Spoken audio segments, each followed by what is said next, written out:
수요일에도 새벽에 만난 하나님 오신 여러분들 잘 오셨습니다. 오늘도 여러분들에게 하나님께서 주시는 특별한 음성과 또 하나님의 메시지가 있을 줄로 믿습니다. 오늘 말씀 의지하며 하루를 사시기를 바랍니다. 같이 기도하고 시작하겠습니다. 하나님 감사합니다. 눈을 뜨면 새 하루인데 어떤 날은 무거운 마음과 무거운 몸을 일었습니다. 내가 감당할 수 있을 것인가 라는 생각이 들고 또 오늘 하루 내가 버텨낼 수 있을까라는 생각이 들기도 합니다. 그러나 또 어떤 날은 막연한 기대감을 갖기도 합니다. 그러나 기대감이 막연했듯이 막상 부딪혀 사는 삶이 녹록지 않다는 것도 느낄 때 있습니다. 하나님, 그러나 어떤 환경이나 상황이라 할지라도 하나님이 함께 계시는 것 때문에 우리 안에 단단한 마음 있게 하시고 우리가 의지할 것 하나님으로 말미암아 또 만족할 수 있도록 인도하여 주옵소서. 예수님의 이름으로 기도합니다. 아멘. 오늘 본문 말씀은 히브리서 7장 11절에서 28절입니다. 히브리서 7장 11절에서 28절인데 내용은 다 볼 건데 본문이 너무 길어지기 때문에 저희가 읽을 부분은 24절에서 7장 24절에서 28절까지만 읽도록 하겠습니다. 그래서 우리 같이 7장 24절부터 읽겠습니다. 예수는 영원히 계심으로 그 제사장 직분도 갈리지 아니하느니라. 그러므로 자기를 힘입어 하나님께 나아가는 자들을 온전히 구원하실 수 있으니 이는 그가 항상 살아계셔서 그들을 위하여 간구하심이라. 이러한 대제사장은 우리에게 합당하니 거룩하고 악이 없고 더러움이 없고 죄인에게서 떠나 계시고 하늘보다 높이 되시니라. 그는 저 대제사장들이 먼저 자기 죄를 위하여 다음에 백성의 죄를 위하여 날마다 제사 드리는 것과 같이 할 필요가 없으니 이는 그가 단번에 자기를 드려 이루셨음이니라. 율법은 약점을 가진 사람들을 제사장으로 세웠거니와 율법 후에 하신 맹세의 말씀은 영원히 온전하게 되신 아들을 세우셨느니라. 아멘. 우리가 읽지는 않았지만 오늘 앞에 나오는 본문은 예전에 우리가 보았던 멜기세덱의 반차, 즉 멜기세덱의 계열을 따른 대제사장의 직분, 이것에 대해서 이야기합니다. 멜기세덱은 제가 지난번에도 얘기했지만 창세기에 등장합니다. 당시에 살렘 왕이라고 말합니다. 예루살렘 왕이죠. 그리고 그는 또 대제사장이었다고 말합니다. 그에 대해서 아브라함이 그에게 경배하고 자기에게 있는 10분의 1, 11조를 그에게 바쳤다는 내용이 나옵니다. 신비한 의의 왕이었던 그리고 의의 제사장이었던 이 멜기세덱 이야기를 히브리서에 합니다. 그런데 제사장의 직분은 율법으로는 모세의 형인 아론의 계열을 통해서 이루어지게 하나님이 말씀하셨습니다. 그래서 모든 제사장은 레위 족속, 그 중에 아론의 계열을 따라 난 사람들이 제사장의 직분을 완수하게 됩니다. 예수님은 대제사장으로, 우리에게 있는 대제사장으로 이 땅에 오셨는데, 그런데 그분은 레위 지파 소속이 아니라 유다 지파 소속입니다. 그러면 원래 대제사장이라 그러면 레위 계통을 따라, 아론의 계통을 따라 돼야 되는데 어떻게 유다 지파를 통해 대제사장이 될까?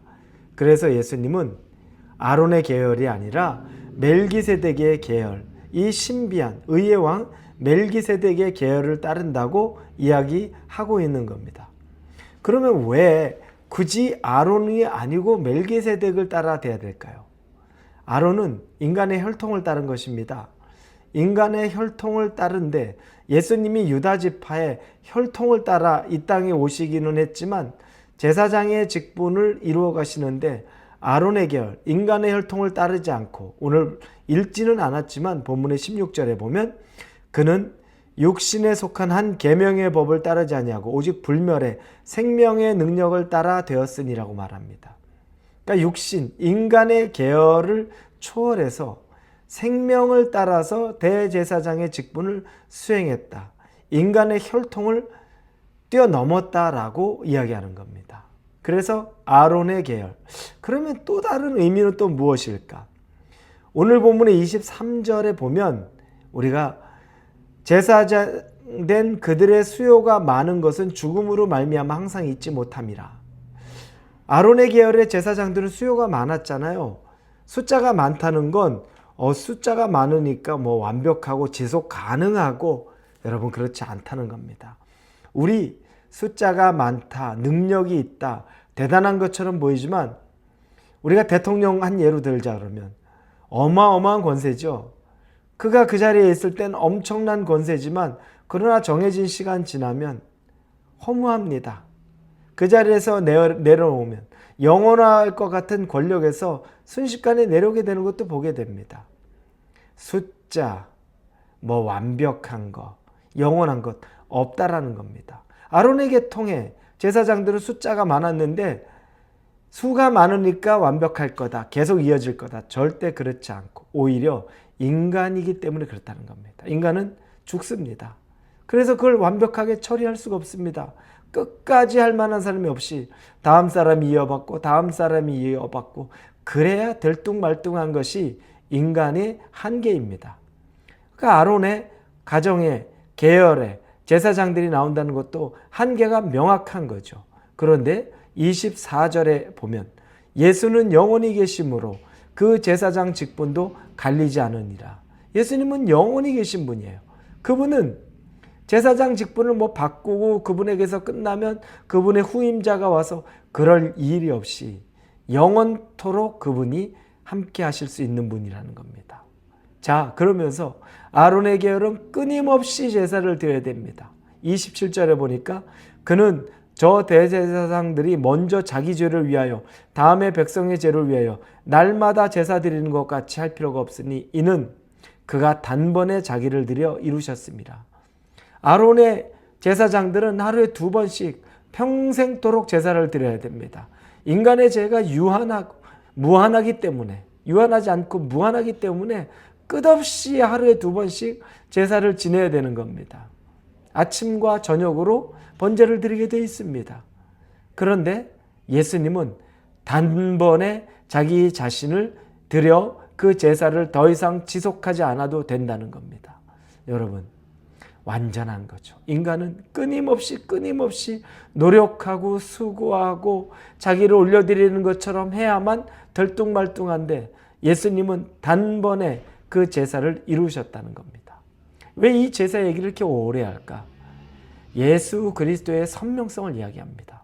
여러분, 우리가 다른 힘으로 뭘 더 숫자가 많아서 믿을 게 많아서 우리의 의지로 해결되지 않습니다. 한계가 분명합니다. 숫자가 많다고 우리에게 믿을 게 많다는 것이 아니라 그만큼 우리는 연약하다는 걸 말하는 거죠. 그러나 예수님은 한 분이시지만 단번에 그 제사장직을 다 이루셨습니다. 그분은 완전하신 분이고 영원한 분이라는 겁니다. 이 얘기는 우리가 누굴 믿어야 하느냐, 뭘 의지해야 되느냐를 우리에게 정확하게 이야기해 주는 겁니다. 저나 여러분은 사람 의지합니까? 의미 없습니다. 돈 의지합니까? 의미 없습니다. 내가 지금 가지고 있는 내 명예에 의지합니까? 의미 없습니다. 한순간에 그것들은 다 의미 없다는 걸 깨달을 때가 있습니다. 그러나 예수 그리스도라면 다릅니다. 그분은 여러분이 수렁에 빠진 것 같아도 단번에 여러분을 건져내시는 분이고, 여러분이 불가능하다고 말하는 것도 단번에 가능케 하실 수 있는 유일한 분이 바로 예수 그리스도십니다. 그러니 여러분의 인생에 예수님을 초청하여 그분이 여러분의 인생을 끌고 가게 만들어야 합니다. 이제 우리 인생의 주도권을 예수님께 드릴 수 있기를 바랍니다. 나는 무익한 자요, 나는 무능한 자요, 나는 아무것도 할 수 없다는 것을 고백하시고 그 안에서 예수님이시면 전부 다 단번에 하실 수 있습니다 라고 고백하는 저와 여러분이 되기를 예수님의 이름으로 축원합니다. 기도합니다. 예수님의 능력, 단번에 이루시는 그 능력을 우리가 믿고 기대합니다. 우리의 삶에 역사하여 주시옵소서. 예수님의 이름으로 기도합니다. 아멘.